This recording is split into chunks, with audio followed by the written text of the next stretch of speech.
downward slope for sure now. I want to start by just thank you for coming a little bit earlier than our normal meeting times usually are for our staff meetings. It's great to see all of you here for a day that is for many of us one of our favorite days and mornings of the year. And it's nestled just conveniently in Teacher Appreciation Week. So we have a couple of administrative announcements before I sit down and we get on with our program. First, I just want to acknowledge Anne Renaud. Where's Anne?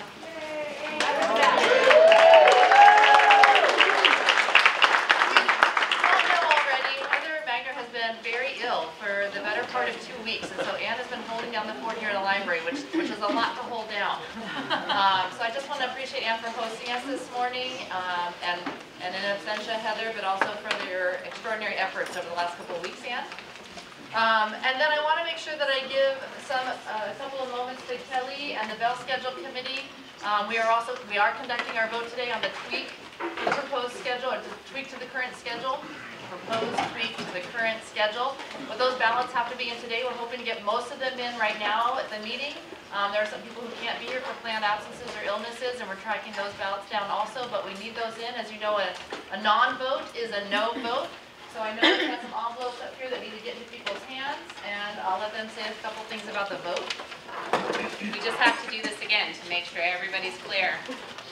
Inside of your envelope, there are 2 pieces of paper, a ballot, and the Extended Learning Bell Schedule Review and Proposal. The proposal you can keep, you can recycle, you can put it under your pillow at home. The ballot and the envelope both need to go into the box. Not together, separate. Separate but equal, both in the box. So we know you voted. We know how you voted. We don't know which one was yours. And that's it.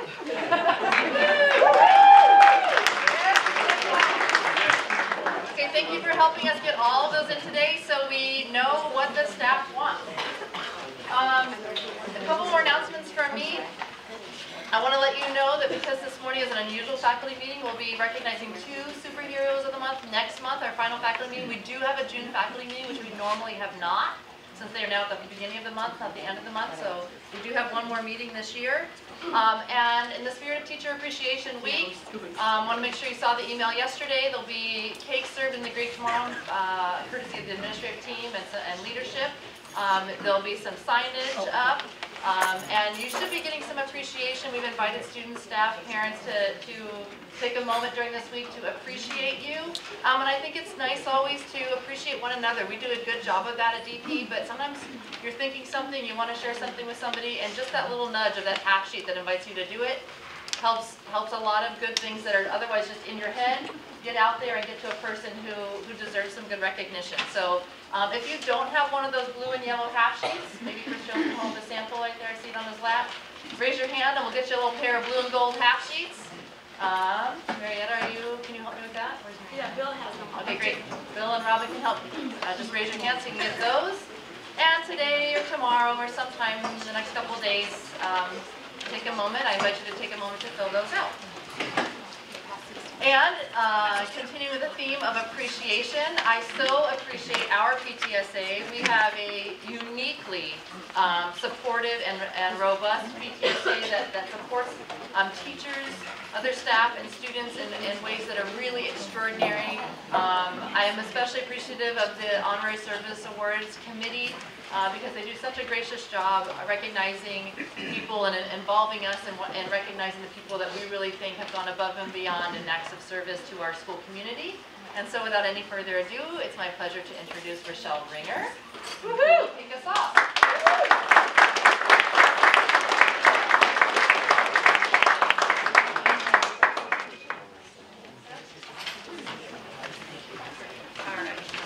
Good morning. Thank you for having us here this morning. We are really excited to get started. Before I do, I have a couple quick things to let you know. I serve on the Santa Barbara Area Council PTA, which is the council that oversees all the PTAs in the Santa Barbara area. And so I would be remiss if I didn't remind you or tell you if you are new and haven't heard this exactly what Honorary Service Awards are.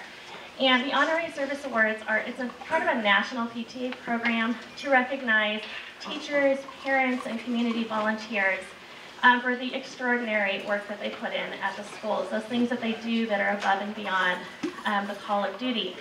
What you may or may not know is that as part of that program, each PTA makes a donation to the state PTA, which goes into a scholarship fund. And that scholarship fund then is turned around and given back to teachers, parents, and community volunteers to further their education. So as those teachers and staff members and everybody that's here, I wanted to make sure that you knew that there is money available from the state PTA that any of you can apply for. It's not a ton of money, but if you ever have a class that you want to take or some training that you want to gain, you can apply for the scholarships. They're fairly easy to get, and you just go to the California PTA website, capta.org. So, having said that, we don't have programs for you this morning. We had a lot of last-minute changes, so rather than completely confuse everyone, I'm just going to kind of run down what we're going to be doing. Before I do that, I would like to introduce again my partner, Elizabeth Crespo.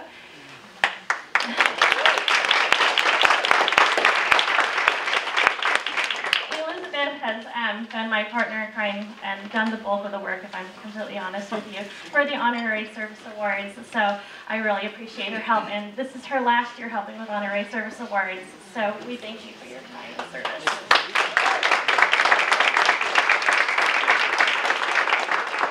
We are changing things up as far as the order this morning just a little bit. So in between each of our announcements and the recipients getting their awards, we're going to do our drawings.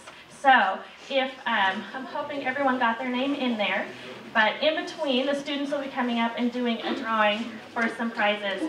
And those prizes were donated by Woody's, the Upham Hotel and Country House, Beachside Bar and Grill, Natural Cafe, Kahuna Grill, and the Crespo Pena family. So I wanted to acknowledge that as well.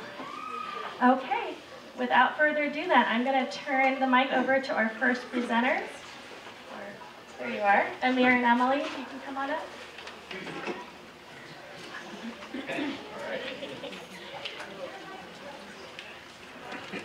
All the DPA teachers, you guys come up here.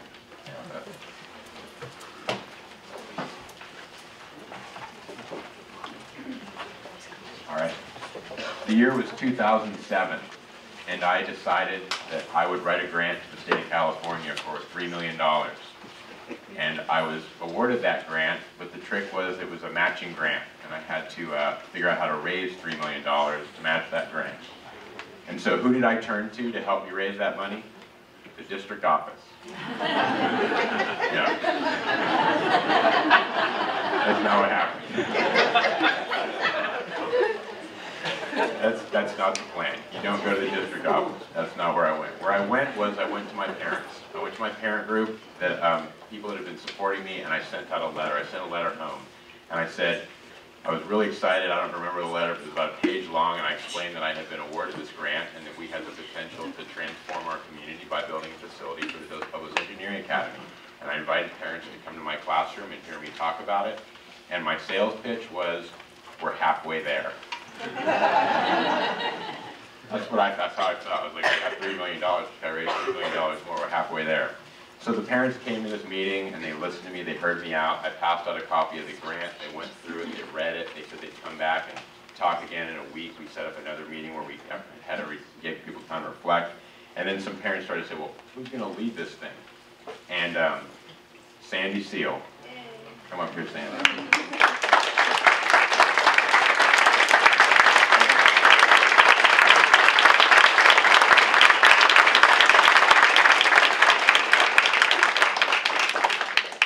Sandy Seal stood up. I remember she went over to the whiteboard and she went over and started like drawing some plans. Oh my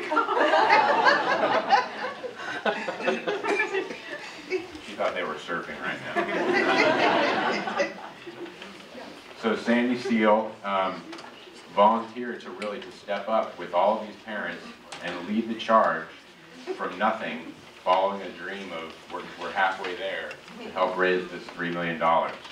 And we went through the first year. I remember the first year, people come to me every day. So how much money have you raised? And it was a long time, and after about a year, and we started a nonprofit, we did all the legwork. How do you set up a nonprofit? What do you do? She got the lawyers and the whole thing together to make this all happen. And after about a year, we got our first big gift, and from then it all went. So what I'd really just love to just say, Sandy, thank you from the bottom of my heart in terms of like just the whole community that's benefiting from the Engineering Academy. There's no way I could have figured out how to do this by myself. I didn't know how to start a nonprofit. I didn't know how to raise $3 million. And she stood up and she said, I will take on this crazy challenge. And we all worked together, and here we are now. And she helps us sustain. It costs $500,000 to run the Engineering Academy every year. And we raise that money through the leadership of Sandy Seal. So thank you, Sandy.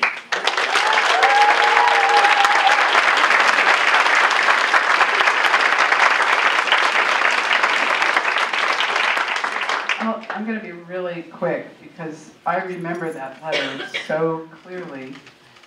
Luke here was a junior at DPHS. He was like this tall.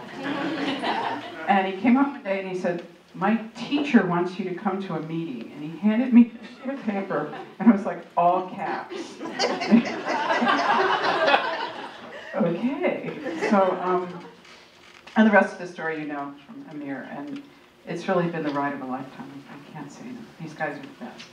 And this is my husband.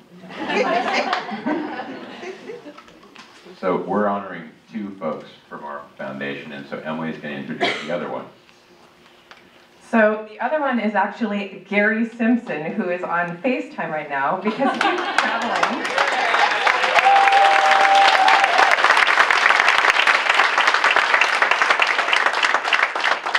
So thank you. I'm glad you're here with us, Gary. So Gary, he's traveling. Actually, his son is graduating from Duke this week. And his son graduated in 2011 from the Engineering Academy from Dos Pueblos, and he's still with us. So I think that says a lot right there. So kind of after Sandy Seal, after Sandy Seal decided to lead the charge, we succeeded in raising the money. And then we were faced with this challenge of what are we going to do with this building? So we get the building, or we get the money, we start this process of the building, and then the question is, well, who's going to help us set up this building? Like, how are we going to get this going? And Gary Simpson is like, I can help you do that, no problem. And we were wondering, well, why do you think you know about how to do something like this? Because we don't know how to do something like this. And he says, well, I spent 30 years as an executive for Procter & Gamble, and I managed all of the factories in North America. And so we thought, well, I think you're qualified. Thank you very much. Thank you. Thank you for helping us out. So, I mean, really, I think the story of Gary Simpson is that whenever we have a question about how to do something, he says, I can do that, no problem. I can help you with that, no problem. So I just wrote down some of the things that we have had questions about, such as, how do we outfit this building? How do we coordinate all of these hundreds of students and parents and volunteers? How do we go from an operation that is 3 machines in a closet to over 50 machines in this huge building? How are we going to manage safety? How are we going to manage a teacher team that was just 2 teachers and now it's 5 teachers? How are we going to run this like a business? Every one of these questions, Gary says, I can do that. I can help you with that, no problem. And when we wanted to start running it like a business, and Gary comes in and he's like, you know what you need? You need a mission statement. You need a vision statement. You need operating principles. You need a strategic plan. How are we going to raise this $500,000? With Sandy, you need to do all of these things. And we're like, that sounds good. That sounds great. And on more than one occasion, we all have felt, I think, that Gary is a superhero. And I have on more than one occasion called him Batman. And I think that he is Batman. I think what we really want to say to both of these folks is that without them, without both of them, the Engineering Academy building would not exist. All of us would not exist as a team, and we would not be serving 400 students. And way back in 2007, the goal was to have this facility and be able to expand to be able to serve 400 students on our campus. And this is our first year of full expansion, and we did it. They delivered on the dream, and it's a miracle. And we are so grateful. Here.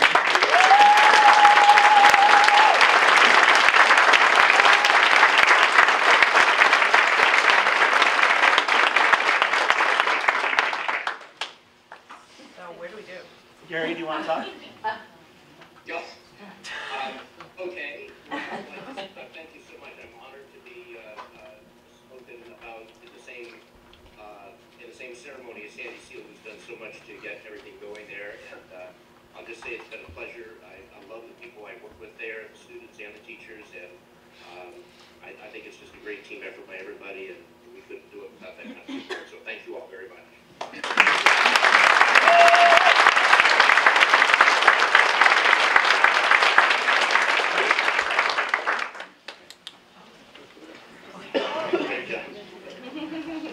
That was a big surprise. Turn you off the big screen.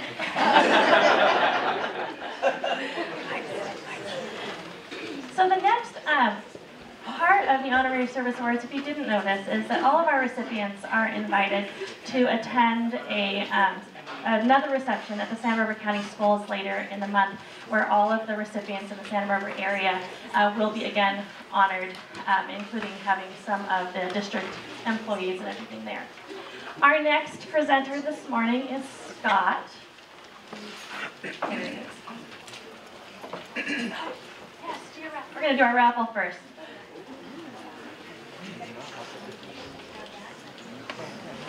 Good morning. So now we're going to do our raffle to win the prize. Drum roll, please.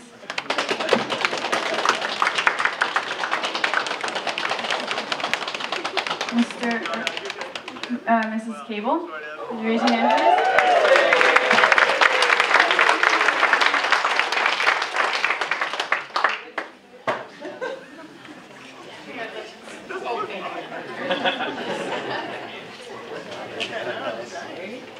Okay. Can I just use my voice? Yeah. I'm right here? Good. It's really annoying. All right. So I had the pleasure of honoring the next person, and I call my presentation A Recipe for Success. Let's start with questions. How do we replace a program with 25 plus years of history at DP? Where would you even begin? How can you conform to the new, but keep a piece of the old? How do you transform a cultural icon? You don't. You allow what was to remain special. You honor and respect what had once existed. You educate yourself on what the newest goals are for the program. You keep the name, but you change the faces. Does it really matter if in the end you are serving a need of our student body? As Dr. Cash always says, is it best for our students? Having a hands-on program that teaches manners, public speaking, money handling, and safety. What's wrong with that? Well, that is what this person we are honoring today has done. Some of you know this person. Many of you don't. Some of you have seen this person in action, and it's quite amazing. Others have only heard how great they are. Students appreciate them. Some of them are the students that at times may have not been the most academic, but truly have found their calling thanks to their love, care, focus, and concern this person has provided them. A safe haven for school success. A place to feel like they are truly the leaders of this venue. I invite these students to come out and share with us as we honor their teacher and their mentor as they are here today, this morning, to do so. A staff member who has made a teaching venue for culinary arts at DP's Charger Inn. Please join me in thanking Terry Ingram for not only educating us,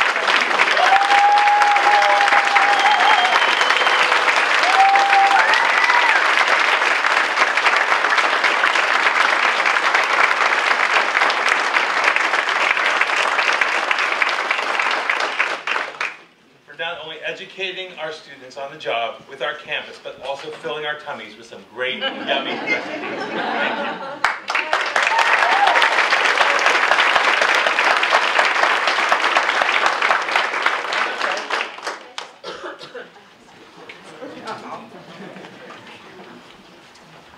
Thank you. Well, thank you. I absolutely think I have the privilege of having an amazing job. I absolutely love what I get to do.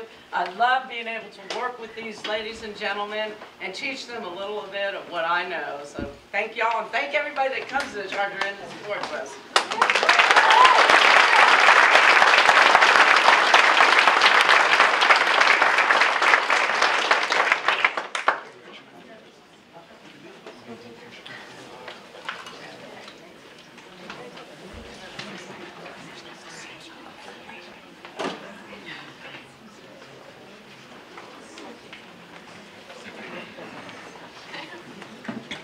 Hello, back. So, drum roll, please.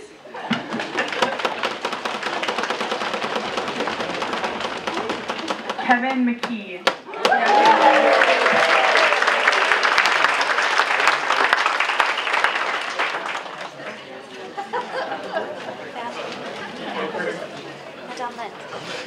Our next presenter is Sherry. That number fast. Okay, the one I sent you the email.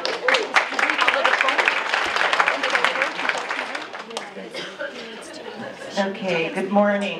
I think the timing of this award is very appropriate. I'd like to introduce this person by sharing some comments from colleagues.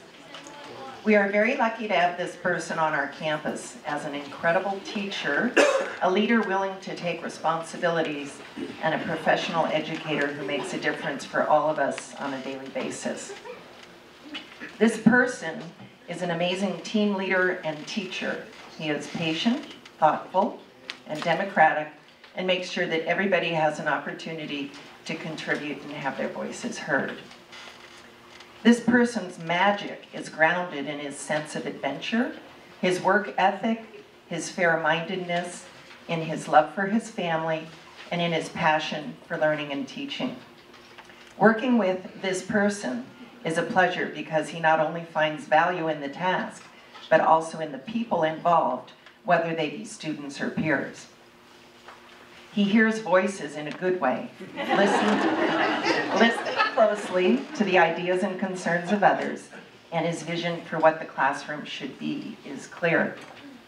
This person is a true leader who strives to always do what is best for kids and is working tirelessly to make the program, gee, I wonder which program that might be, a place where kids are not only challenged but are given opportunities to explore, thrive, and blossom into phenomenal global citizens.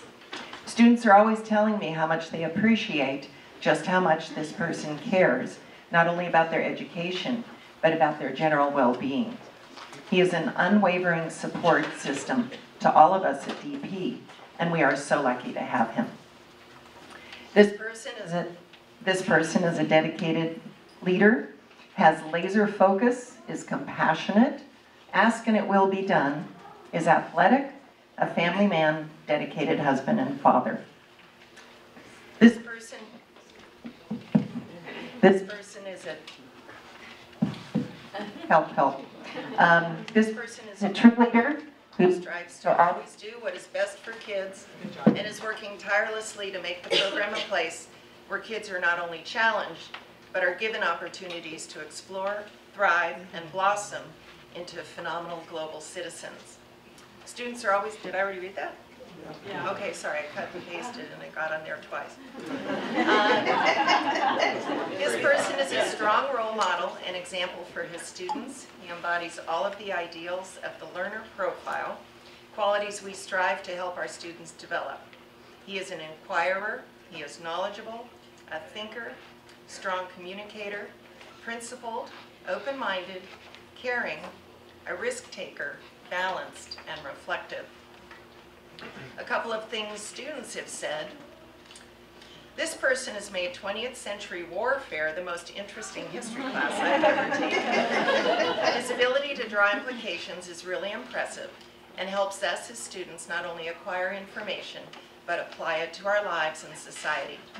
History has never meant more to me than it has in his class.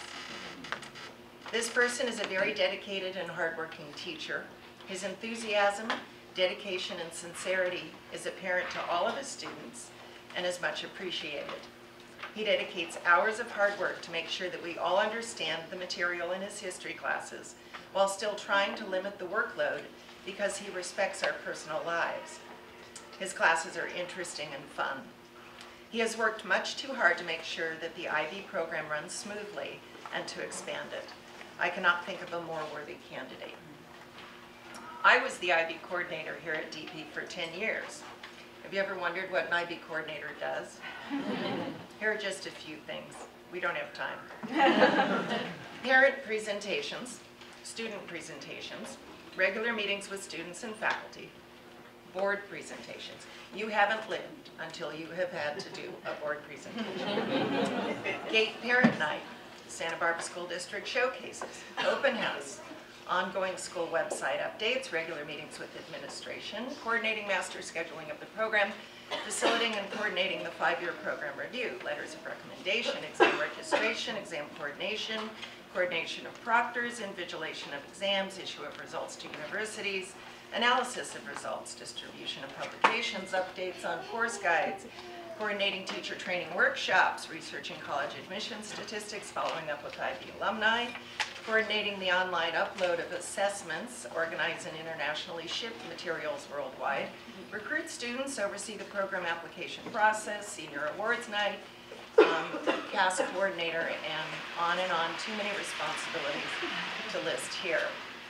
This person is a maverick who not only teaches 0 period and double IB classes, but has also taken on the role of IB coordinator, and I cannot say enough on behalf of this person. This person is Matt Murray.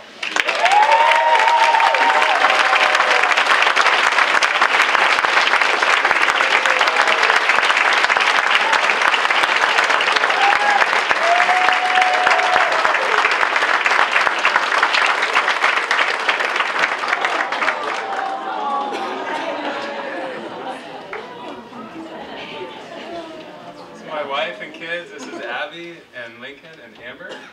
I don't know what to say. Jeez.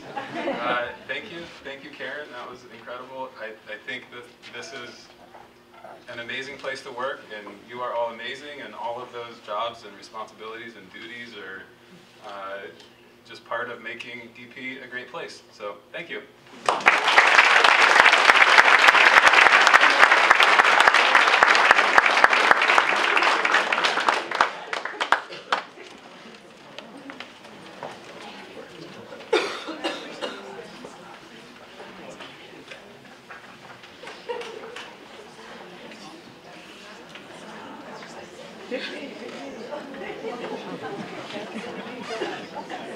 Hello again. Okay, who wants to win? Drum roll, please.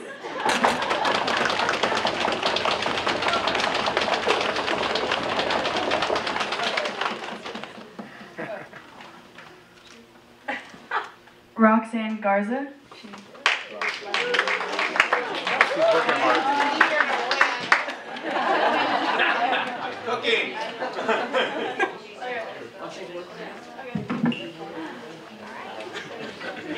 Chris Jones, you're up.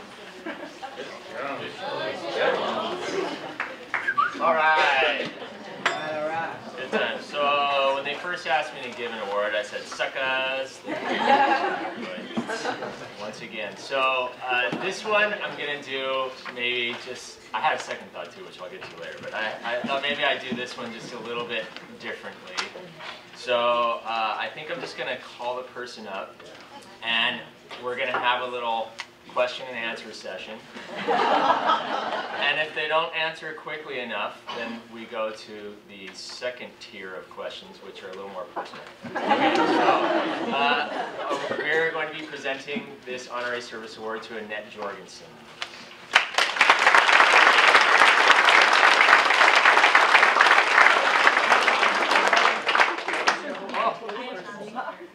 Oh no! There goes that one. So, I'll ask you, anybody like to step in for me? Annette works really tirelessly to put on a bunch of the events that we all love so much. And especially, you know, Bard likes the luncheons a lot. So, I always like to finish the luncheons with a 3 cheers for the PTSA. And I think probably there are a lot of really good teachers in the Santa Barbara School District. I mean, we all know a lot of the teachers that work at other schools. Obviously, there's a lot of great teachers at Dos Pueblos. And I've often said to a lot of people when they ask, oh, is this a good school? Is this a good school? My response is really the PTSA is what really makes a school that much better. The teachers in this town are fantastic. Like I said, we know a lot of them, but the PTSA is what puts that school from being a good school to a great school. So without the volunteer hours, a lot of volunteer hours from PTSA members, I don't know that DP would be what it is. Not only that, but a lot of times they spend their own money. A lot of the stuff that you see, a lot of the decorations, don't get reimbursed. They're putting in their own time, they're putting in their own money. And I was talking to someone the other day, I said, it's amazing how all the things that really make your community better, those people are sacrificing their family time for that. And so I just want to give one more 3 cheers for the PTSA. Hip hip! Hooray! Hip hip! Hooray! Hip hip! Hooray!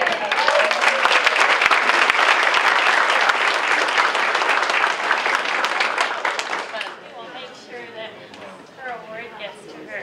Our last presenter this morning is Nia Boss.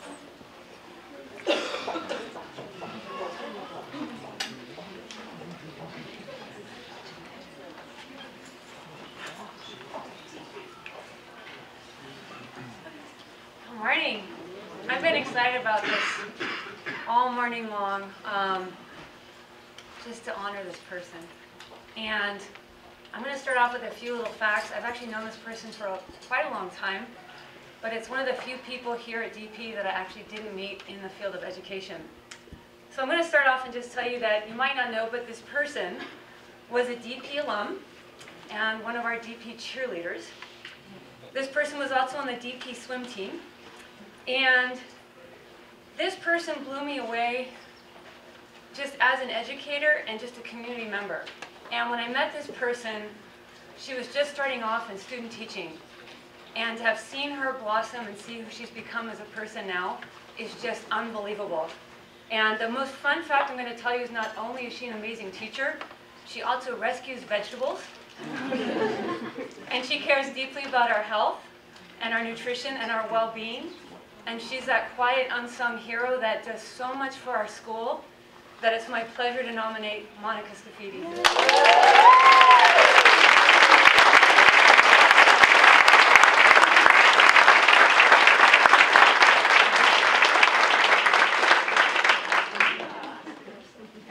I asked students and staff for some input for Monica.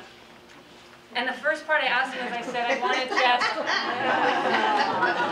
Mom was also my neighbor. And they have one of the best weddings ever.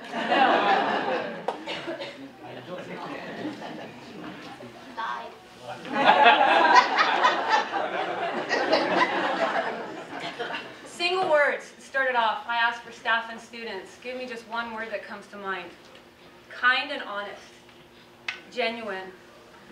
Serene, involved, dedicated, understanding, passionate, crazy smart, and the student comment, cool. Colleagues, Monica is an all-around outstanding person. She will celebrate the good with you, comforts you with the bad, and overall is a great person to talk to because she listens. She's genuine. She's always willing to take on a new challenge and help out her colleagues. Monica is that staff member who is highly flexible and dependable, a rare combination. She is simultaneously very skilled and organized and very laid back. Great perspective on what really matters, willingness to undertake new adventures, and cares greatly for her students. The student comments blew me away. One student said, I appreciate the lengths Mrs. Scafidi takes to help her students master the curriculum. She goes in depth in her lectures, meets students at lunch, and sees the course from our perspective and teaches it accordingly. She makes herself available to students when we're really not doing so well. I can always go to her when I need help with really anything. I do appreciate her as a teacher, and I know she cares about us. She always laughs at our calculus computer science jokes. I really appreciate how much Mrs. Scafidi cared about the Good Food Club and all the time and effort she's put into organizing activities and events. Another anecdote. One day someone walked into class late when she wasn't looking and he surprised her. She took it really well, and it was actually great to know she can take a joke. It's really unique to many teachers and something we appreciated. And this is directly from Mr. Breyer in the back. Ethan says, Mrs. Scafidi no doubt was forced to experience a lot of rambunctiousness last year in 5th period calculus and during freshman and sophomore year of Good Food Club. But I commend her for not breaking down. Sorry about all the trouble we caused you, Mrs. Scafidi.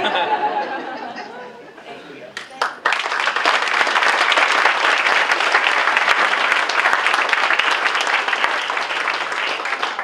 Marriage is supposed to be built on honesty. It's supposed to be at Cedric Ranch, Docentine or something. Thank you, everybody. It's just the best place to work ever.